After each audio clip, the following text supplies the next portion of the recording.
قرآن کا علم تمہارے سینے سے یوں بھاگ جائے گا جیسے اونٹ بھاگ جاتا ہے، بندھا ہوا ہو، رسی میں بندھا ہوا ہو، موقع ملے گا بھاگ جائے گا۔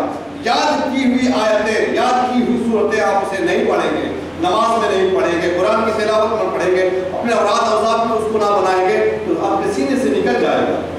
آپ نے بچپن میں مولوی صاحب سے سیکھا، امام صاحب سے سیکھا، حافظ صاحب سے سیکھا، مگر آپ نے اسے دہرایا نہیں، پڑھا نہیں، دیکھا نہیں۔ آج آپ کی زبان پر وہ اٹک اٹک کے نکل رہا ہے، مشکل ہو رہا ہے، اور آپ کہتے ہیں ہم قرآن بھول گئے۔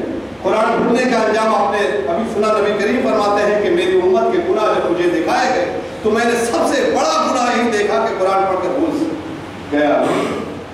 رب تبارک و تعالیٰ ہم تمام مسلمانوں کو قرآنی تعلیم کو عام کرنے کی توفیق مرحمت فرمائے۔ آپ شرمائے نہیں، ابھی آپ کی روح نہیں نکلی ہے، آپ زندہ ہیں، اللہ نے زندگی بخشی ہے۔ اگر آپ بھول گئے ہیں تو پھر سے سیکھ لیں، قرآن کی تلاوت میں لگ جائیں، غفلت کو دور کریں۔ آپ روزانہ بلا ناغہ قرآن کی تلاوت کو اپنا وتیرہ بنائیں، عادت بنائیں، وظیفہ بنائیں، ہر روز قرآن کی تلاوت کریں۔ اگر آپ ہر روز نہیں کریں گے تو آپ کے سینے سے آپ قرآن نکل جائے گا، ایسے ہی جیسے اونٹ بھاگ جاتا ہے، اونٹ بھاگ جاتا ہے۔ رب تبارک و تعالیٰ ہم تمام مسلمانوں کو قرآن مجید کی تعلیم عام کرنے کی توفیق مرحمت فرمائے۔ ایک روایت متفق علیہ حدیث ہے حضرت عبداللہ کی، وہ سنیں، عن عبداللہ رضی اللہ عنہ قال النبی صلی اللہ علیہ وسلم بیس ما لأحدهم ان یقول نسیت آیت کیتا و کیتا بل ہوا نسیہ استذکروا القرآن فإنه اشد تفصیا من صدور الرجال من النعام بعقلها۔ حضرت عبداللہ فرماتے ہیں کہ نبی کریم صلی اللہ علیہ وآلہ وسلم نے ارشاد فرمایا کہ کوئی یہ کہے کہ سب سے برا یہ ہے کہ کوئی کہے کہ میں فلاں آیت بھول گیا۔ اس کہنے کو نبی نے میں فلاں آیت بھول گیا ہوں، نبی نے کہا کہ برا ہے۔ کسی کا یہ کہنا کہ فلاں آیت بہت بری بات ہے، بلکہ وہ یہ کہے کہ میں بھولا نہیں، نسیہ بھلا دیا گیا ہوں، اعمال ہمارے خراب ہو گئے، کرتوت خراب ہو گئے، قرآن سے غفلت ہو گئی، اس کی تلاوت سے محروم رہ گئے، تو اللہ نے قرآن کو بھلا دیا۔ نبی کریم پھر فرماتے ہیں کہ استذکروا القرآن، قرآن کو یاد کیا کرو، قرآن کو یاد کیا کرو، فإنه أشد تفصیا من صدور الرجال من النعام بعقلها، کیونکہ قرآن لوگوں کے سینوں سے ایسے ہی بھاگ جاتا ہے جیسے رسیوں میں جکڑے ہوئے جانور، رسیوں سے بندھے ہوئے جانور بھاگ جاتے ہیں، ایسے ہی انسان کے سینے سے قرآن چلا جاتا ہے۔ تفصی لفظ نبی کریم نے فرمایا لوگوں کے سینوں سے، اشد تفصیا من صدور الرجال، تفصی کہتے ہیں کہ جب ہڈی سے گوشت کو الگ کر دیا جائے تو کہا جاتا ہے فصل لحم من العظم، کہ ہڈی سے جو ہے گوشت جدا ہو گیا۔ آپ ہڈی ہے، ہڈی سے گوشت نکال لیں، کباب بنانے کے لیے نکالتے ہیں لوگ ہڈی سے، ہڈی سے نکال لینا، کباب بنانا ہے، تو جب نکال لیتے ہیں تو اس کو کہا جاتا ہے فصل لحم من العظم، گوشت جو ہے ہڈی سے جدا ہو گیا۔ جس طرح گوشت ہڈی سے جدا ہو گئے، الگ ہو گیا، ایسے ہی انسان کے سینے سے قرآن نکل جاتا ہے، قرآن نکل جاتا ہے۔ اللہ تبارک و تعالیٰ کے حضور ہم سب دعا کریں، اے اللہ ہم جملہ مسلمین کو قرآن کی تلاوت کی توفیق دے دے، قرآن سے قریب ہونے کی توفیق دے دے، قرآن سے ہدایت حاصل کرنے کی توفیق دے دے۔ اگر بھول گئے ہیں تو اسے یاد کرنے کی توفیق دے دے، یاد کرنے کی توفیق دے دے۔ حضرت ابو موسیٰ رضی اللہ عنہ فرماتے ہیں، ابو موسیٰ رضی اللہ عنہ عن النبی صلی اللہ علیہ وسلم قال تعالوا هذا القرآن فوالذي نفس محمد بيده فهو أشد تفلتا من الإبل في عقلها۔ حضرت ابو موسیٰ رضی اللہ عنہ فرماتے ہیں کہ نبی کریم صلی اللہ علیہ وسلم نے ارشاد فرمایا کہ اس قرآن کو پڑھتے پڑھاتے سنتے سناتے رہا کرو، اس قرآن کو پڑھو بھی، پڑھاؤ بھی، سنو بھی، سناؤ بھی، پڑھتے پڑھاتے رہا کرو، سنتے سناتے رہا کرو۔ دیکھیں نبی کی ہماری تعلیم یہ ہے کہ قرآن سے غفلت نہیں برتو، پڑھو بھی، دوسروں کو پڑھاؤ بھی، خود سنو، دوسروں کو سناؤ بھی۔ اللہ تبارک و تعالیٰ ہم تمام مسلمانوں کو اپنے نبی کی